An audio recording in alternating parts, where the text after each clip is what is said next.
চলো আজকে কি হবে দেখো। রান্না রান্না তো নয়, আজকে আম কাটবো। আম আম মাখা হবে, আম মাখা। দেখো আমি 4টে আম নিয়েছি, 4টে আম কাটবো,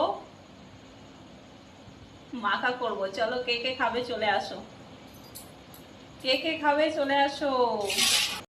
আমগুলোকে এখন আমি ছোট ছোট করে কেটে নেব। এর মধ্যে দেব কাঁচা লঙ্কা আর পেঁয়াজ। ওটা দিলে কি হবে, আমটা একটু মাখো মাখো হবে, খেতে কিন্তু খুব দারুণ লাগে।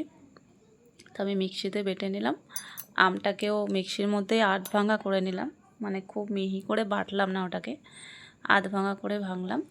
আর তার মধ্যে দিয়ে দিলাম নুন আর একটু সর্ষের তেল, আর ওই কাঁচা লঙ্কা পেঁয়াজ বাটাটা ওটা মিক্সিতে আমি বেটে নিলাম ভালো করে, দিয়ে ওটা দিয়েই মেখে নিলাম। ঠিক আছে, তো সর্ষের তেলটা দিলে ভালো লাগে, টেস্টটা ভালো লাগে খেতে। তো আমগুলো কিন্তু ভীষণ টক ছিল। আমি কিন্তু টকটা খেতে পারি না, আমি চিনি মাখিয়ে খাই, বাকি সবাই কিন্তু টকটাই খায়।